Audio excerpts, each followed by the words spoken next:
আমাদের এই ফোনটার প্রবলেম হচ্ছে যে ফোনটা আমরা যখন পাওয়ার প্রেস করি তখন ফোনটা ভাইব্রেট হয়।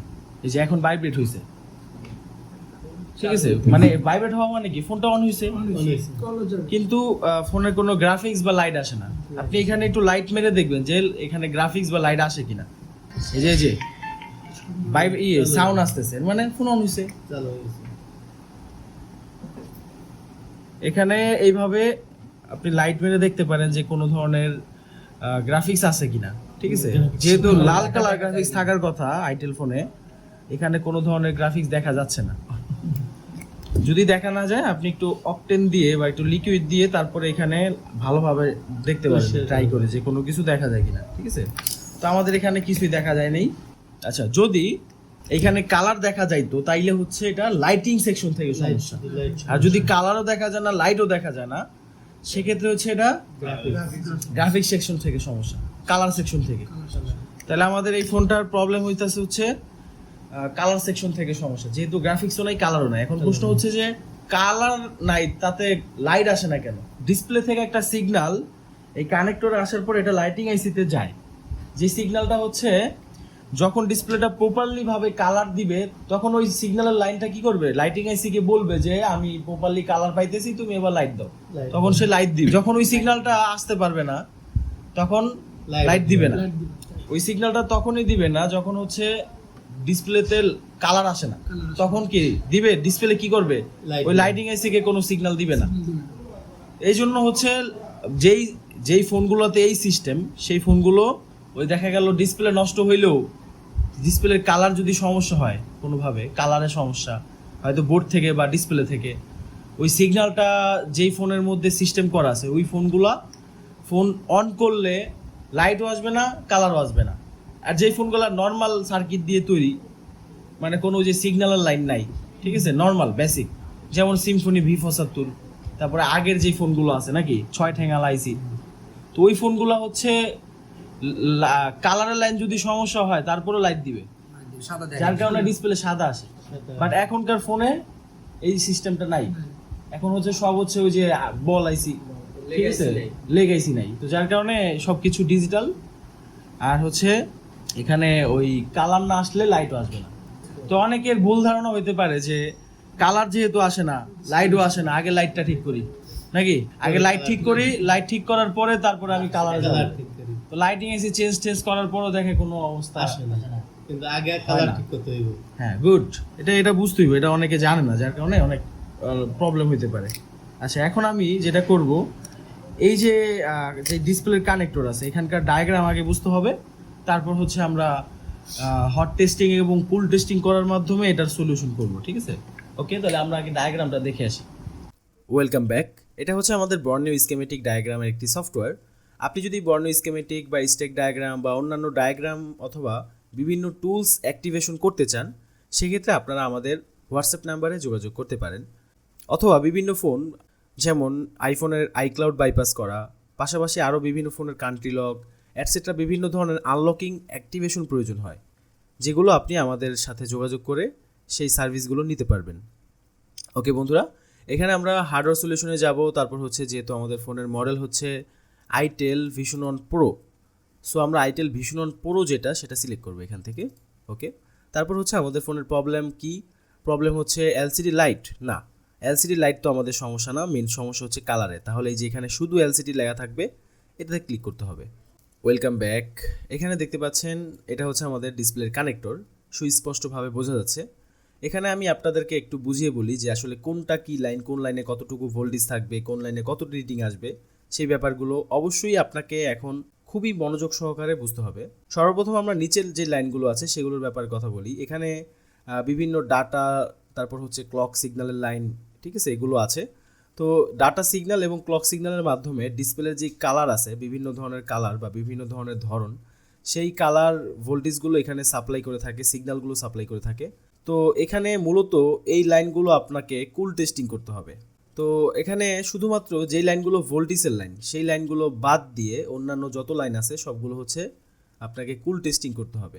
কিভাবে কি করবেন সবই আমি একটা একটা করে বুঝাবো।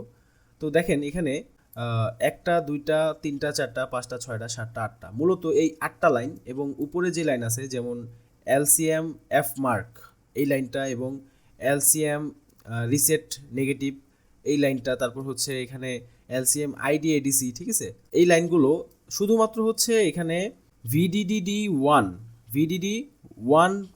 V85 মানে হচ্ছে এখানে ফোনটা রানিং অবস্থায় আপনি ফোনটা অন করে আপনার মাল্টিমিটারের ডিসি ভোল্টেজে রেখে তারপর আপনি একটা লাইন গ্রাউন্ডে রাখবেন এবং আরেকটা লাইন এখানে এই লাল কালার যেই পয়েন্টটা দেখতে পাচ্ছেন 1 2 3 4 5 6 7 8 নাম্বার পয়েন্টে আপনি রাখবেন। তাহলে এখানে যদি 1.8 ভোল্টেজ দেখায় 1.85 ভোল্টেজ দেখায় তাহলে বুঝবেন যে এই লাইনটা একুরেট আছে, এই লাইনটা ঠিক আছে।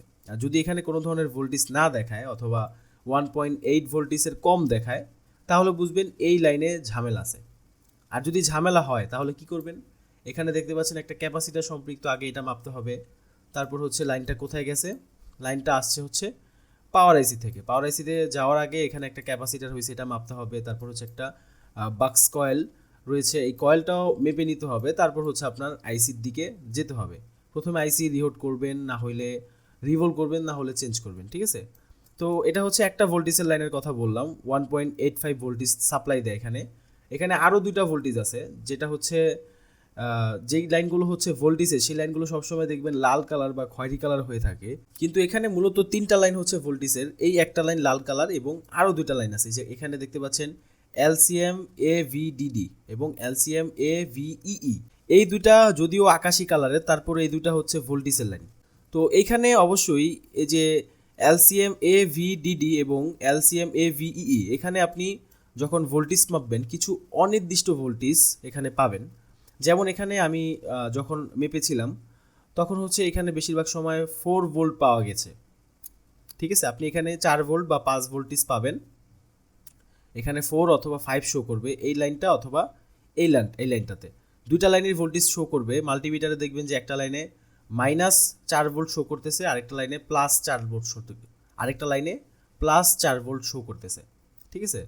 তো এই দুইটা লাইন মূলত হচ্ছে বিশেষ একটি লাইন, যে লাইনের হচ্ছে ভোল্টেজ সাপ্লাই করে থাকে এবং এই দুইটা লাইন দেখতে পাচ্ছেন এখানে দুইটা ক্যাপাসিটার সম্পৃক্ত হইয়া লাইনগুলো হচ্ছে মূলত কালার যে আইসি আছে ডিসপ্লের যে গ্রাফিক্স আইসি সেই গ্রাফিক আইসির সাথে সম্পৃক্ত। এখানে গ্রাফিক আইসির মধ্যে 4টা লাইন আছে যেগুলো হচ্ছে সিপিইউ থেকে সরাসরি এখানে আসছে, দেখতে পাচ্ছেন। তো এখানে 4টা লাইন আসছে, পাশাপাশি হচ্ছে আমাদের এখন করণীয় কি, আমরা এখানে টোটালি যে লাইনগুলো আছে ডিসপ্লে কানেক্টরের মধ্যে, এখানে টোটালি ভোল্টেজের লাইনগুলো বাদে, মানে এই যে ভিডিডি 1.8 ভোল্টেজ বাদ দিয়ে, আর হচ্ছে এই যে এখানে এলসিএম এভিডিডি এলসিএম এভিইই, টোটাল 1টা 2টা 3টা, এই 3টা লাইন বাদ দিয়ে অন্যান্য যে লাইনগুলো আছে এখানে সবগুলো লাইন আমরা মাল্টিমিটারের ডায়োড রেঞ্জে রেখে একটা গ্রাউন্ডে রাখবো এবং আরেকটা হচ্ছে এখানে একটা একটা করে মেপে দেখবো যে সবগুলো লাইনের মধ্যে রিডিং আছে কিনা। এবং এখানে অবশ্যই আপনি 100-র উপরে রিডিং পাবেন। যদি দেখেন যে 100-র কম রিডিং পাওয়া যাচ্ছে সেক্ষেত্রে বুঝতে হবে লাইনগুলো শর্ট আছে। আর যদি দেখেন যে না 100-র বেশি ভোল্ট, আর যদি দেখেন যে না 100-র বেশি রিডিং পাওয়া যাচ্ছে তাহলে বুঝবেন লাইনগুলো ওকে আছে। যদি এখানে কোনো একটা লাইনে আপনি কোনো ধরনের রিডিং পেলেন না, 0 রিডিং দেখাচ্ছে, ঠিক আছে, এখানে যে কোনো একটা লাইনে আপনি রিডিং মাপার পর দেখলেন যে কোনো রিডিংয়ে আসে না, একদম নো রিডিং, ঠিক আছে। তো নো রিডিং সমস্যা যদি হয়, সাপোজ ধরেন এই লাইনটা যদি আপনি মাপলেন, সবগুলো লাইনে আপনি 400-500 করে রিডিং পেলেন, কিন্তু এই লাইনটাতে কোনো রিডিং পেলেন না, সেক্ষেত্রে আপনি কি করবেন, প্রথমে এখানে যে রেজিস্টারটা আছে এটা মেপে নেবেন। এটা মাপার পর তারপর হচ্ছে লাইনটা কোন জায়গা থেকে আসছে আমরা একটু চেক করি। এখানে আকাশি কালার লাইনটা হচ্ছে সরাসরি সিপিইউ থেকে আসছে। তাহলে বুঝতে পারতেছেন যদি আমাদের এই লাইনটা মিসিং হয়, প্রথমে আমাদের কম্পোনেন্ট দেখতে হবে, তারপর হচ্ছে আমাদের আইসি থেকে জিনিসটা দেখতে হবে, আইসি রিভল চেঞ্জ করার মাধ্যমে ওকে করতে হবে, ঠিক আছে। তাহলে এখানে আমাদের যে লাইনগুলো যেগুলো সিগন্যালের লাইন সেগুলো হচ্ছে আমরা কুল টেস্টিং করব, ডায়োড রেঞ্জে রিডিং মাপাই হচ্ছে কুল টেস্টিং, এবং হট টেস্টিং করব হচ্ছে যে এখানে যেই এলসিএম এভিডিডি এভিইই এবং হচ্ছে ভিডিডি 1.8 ভোল্টেজ, টোটালি এই 3টা লাইন আমরা ফোনটা রানিং অবস্থায়, চালু ফোনটা রানিং অবস্থায় ফোনটা অন করে তারপর হচ্ছে এখানে ডিসি ভোল্টেজে ভোল্টেজ মাপবো যে এখানে ভোল্টেজ শো করে কিনা। তো যদি ভোল্টেজ কোনো লাইনে শো না করে তাহলে বুঝবেন যে আমাদের এই লাইনগুলোতে সমস্যা। তো যদি সাপোজ আমাদের এলসিএম এভিডিডি বা এভিই এখানে ভোল্টেজ শো করেনি, সেক্ষেত্রে কম্পোনেন্ট দেখতে হবে। তারপর হচ্ছে লাইনটা আসছে কোথায়, এখানে আইসিতে গেছে নাকি। তো যেহেতু এখানে কালার আইসির মধ্যে লাইনগুলো গেছে, আইসিতে আপনাকে হাত দিতে হবে। আইসিতে হাত দেওয়ার আগে আপনি অবশ্যই আইসির আশেপাশে যে কম্পোনেন্টগুলো আছে এগুলো মেপে দেখতে হবে। এখানে যে ভিভেটের যে লাইনটা আছে, এইখানে যে ভিভেটের লাইনটা আসছে, আপনি এখানে মেপে দেখবেন যে এখানে 3.7 ভোল্টেজ পাওয়া যায় কিনা। তারপর এই বাক কয়েলটা মেপে দেখবেন যে এটা দুই পাশে বাজার মোডে বি পাশে কিনা। তারপর দেখবেন যে এখানে ক্যাপাসিটারগুলো কোথাও শর্ট আছে কিনা। এগুলো চেক করার পরও যদি কোনো সমস্যা না পান, সেক্ষেত্রে আইসিটা আপনি প্রথমে রিভোল্ভ করতে পারেন। যেহেতু ছোটো আইসি, রিভোল্ভ করে কোনো লাভ নাই। রিভোল্ভ করার পরও যদি প্রবলেম সলিউশন না হয়, সেক্ষেত্রে আপনাকে চেঞ্জ করতে হবে, ঠিক আছে। আর আরেকটা বিষয় হচ্ছে, আইসিটা যখন আপনি রিভোল্ভ করবেন, রিভোল্ভ করার সময় আইসিটা খোলার পর এখানে যেই সিপিইউ থেকে যে লাইনগুলো আসছে দেখতে পাচ্ছেন, এখানে দেখতে পাচ্ছেন সিপিইউর মধ্যে 4টা লাইন, এগুলো হচ্ছে সিগন্যালের লাইন, ঠিক আছে। এখানে ইনেবল সিগন্যালের লাইন, এই লাইনগুলো হচ্ছে এই আইসির মধ্যে গেছে। তো যখন আপনি রিভোলিং করবেন, তখন রিভোলিং করার আগে এই লাইনগুলো ডায়োড রেঞ্জে কুল টেস্টিং করে দেখবেন যে লাইনগুলোতে রিডিং পাওয়া যায় কিনা, ঠিক আছে। যদি দেখেন যে এখানে কোনো লাইনে রিডিং না পাওয়া যায়, সেক্ষেত্রে কালার আইসি 10 বার চেঞ্জ করলেও কোনো কাজ হবে না। তখন আপনাকে লাইনগুলো কোন জায়গা থেকে আসছে, সিগন্যাল লাইন সিপিইউ থেকে আসছে, তাহলে সিপিইউ রিভোল্ভ করে দেখতে হবে অথবা চেঞ্জ করে দেখতে হবে, ঠিক আছে। ওকে, তাহলে চলুন কিভাবে প্র্যাকটিক্যাল কাজগুলো করব সেটা দেখে আসি। আচ্ছা, আমাদের এখন এই লাইনগুলো মাপতে হবে। তো আমি এখানে মাল্টিমিটার ডায়োড রেঞ্জে রাখছি হচ্ছে কুল টেস্টিং করার জন্য, তাই তো। এখন আমাদের লাল কালার যে লাইনটা, এটা রাখবো হচ্ছে গ্রাউন্ডে, ঠিক আছে। এবং তারপর হচ্ছে আমরা প্রথমে যে লাইনগুলো আমাদের কুল টেস্টিং করা দরকার, সেই লাইনগুলো আমরা আগে মেপে নিই। তো এখানে ভোল্টেজের লাইন বাদে যে লাইনগুলো আছে, এগুলো আমাদের কুল টেস্টিং করতে হবে। আর যেগুলো ভোল্টেজের লাইন, ওগুলো হচ্ছে হট টেস্টিং করতে হবে, তাই তো। তো এখানে আমি 2 নাম্বার লাইনটাতে, নিচের 3 নাম্বারের পরে 4 নাম্বার লাইনটাতে ধরলাম। এখানে অবশ্যই রিডিং আসতে হবে। যদি রিডিং আসে তাহলে ভালো, আর রিডিং না আসলে তখন নষ্ট, সামনে নষ্ট। তো এরকম হইতে পারে এখানে আবার শর্ট রিডিং আসতে পারে। এখানে 1200 না আইসা 100 কম আসতে পারে। যদি 100 কম আসে তাহলে কি নষ্ট, শর্ট। আর যদি কিছুই না আসে তাও নষ্ট, লাইন মিসিং। আর এই সাধারণ রিডিং আসলে সমস্যা নেই। ওকে, তারপরেরটা মাপি, এটাও 1200 আছে, এটা ওকে আছে। তারপরে এটা মাপলাম, এটা ওকে আছে। এটার পরে এটা মাপলাম, এটা ওকে আছে, ঠিক আছে। আচ্ছা, তারপর হচ্ছে একটা গ্রাউন্ড, তারপর এটা মাপি, ঠিক আছে। এটা তাও ঠিক আছে, এটা ঠিক আছে, এটা ওকে, ঠিক আছে। তাহলে আমাদের নিচের লাইনগুলো ওকে আছে। এবার উপরের লাইনগুলো মাপি। উপরের line 3 number line, 3 number line দিছে ভোল্টেজ, এগুলো না ভোল্টেজে তো ইয়া করতে হবে। গোলাপি কালার লাইট থেকে শুরু। আচ্ছা, 8 নাম্বার লাইন, এই যে 8 নাম্বার লাইনটা আমি মাপলাম, আছে রিডিং 1600। তাই 1500 হাজারের একটা, তারপরেরটা 1400, ঠিক আছে। তারপরেরটা 1000। আচ্ছা, তাহলে আমাদের এখানে কুল টেস্টিং এ সবগুলা পাস, ঠিক আছে। এবার হচ্ছে হট টেস্টিং করতে হবে লাইনগুলা। হট টেস্টিং করার জন্য আমাদের ফোনটা বডির সাথে লাগাইতে হবে, ঠিক আছে। ফোনটা রানিং রাখতে হবে, রানিং রেখে তারপর হচ্ছে আমরা এখানে ভোল্টেজ মাপবো। তো ফোনটা আমি অন করে নিতেছি। এবার হচ্ছে আমি এখানকার ভোল্টেজগুলো মাপি। একটা হচ্ছে এখানে আমরা ভোল্টেজ মাপবো। তো এখানে 3 নাম্বার লাইনটা আমরা মাপি। 3 নাম্বার লাইনে কোনো ভোল্টেজ নাই, কিছুই নাই, কিচ্ছু নাই। তারপরে এটা না, তারপরে হচ্ছে এই যে এটাতে 1.85, এটা ঠিক আছে। লাল কালার লাইনটা ঠিক আছে। তাইলে আমাদের ওই আকাশী কালারগুলো সমস্যা দেখ নাকি। তাহলে বন্ধুরা বুঝতেই পারছেন, আমাদের কালার আইসি থেকে যেই ভোল্টেজ দুইটা আসছে, অনির্দিষ্ট ভোল্টেজ, সেই ভোল্টেজের লাইনগুলো আমাদের প্রবলেম হয়েছে। তাই আমরা এখন স্টেপ বাই স্টেপ কাজ করব। প্রথমে আমরা সেই লাইনগুলোর কম্পোনেন্টগুলো টেস্ট করে নিব। তো আমি এখানে সেই লাইনের সাথে সম্পৃক্ত যেই ক্যাপাসিটার আছে, এগুলো এখান থেকে মেপে নিব। যদি আমাদের বাজার বোর্ডে দুই পাশে বি পাশে, তাহলে সেই ক্যাপাসিটারগুলো নষ্ট। তারপর হচ্ছে এখানে কালার আইসির আশেপাশে যেই কম্পোনেন্টগুলো আছে, সেগুলো আমরা মেপে নিব। তো এখানে আমরা কোথাও কোনো ধরনের প্রবলেম দেখছি না, কিন্তু এখানে কয়েলের পাশে এই লাইনটা আমরা মেপে দেখি।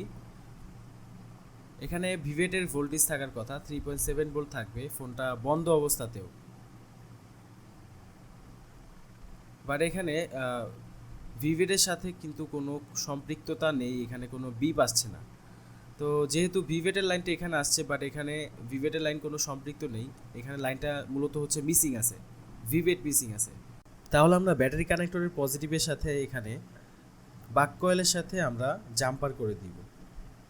তাহলে আমাদের সমাধান আশা করি হয়ে যাবে। এখন আমরা ফোনটা চেক করে দেখি কি অবস্থা। আলহামদুলিল্লাহ, আমাদের ফোনের কালারটা কিন্তু চলে আসছে, দেখতে পাচ্ছেন। একদম প্রিমিয়ামভাবে কোনো কিছু সিক্রেট না রেখে কমপ্লিটলি একটা ফোনের ডিসপ্লের কালার সমস্যা হলে কি কি করতে হবে সেটা দেখানোর চেষ্টা করলাম। তো এটা ভিডিওটা করতে অনেকই কষ্ট হয়েছে, তাই আপনাদের উচিত ভিডিওতে লাইক, কমেন্ট, শেয়ার করে আমাদের সাপোর্ট করা। আসসালামু আলাইকুম।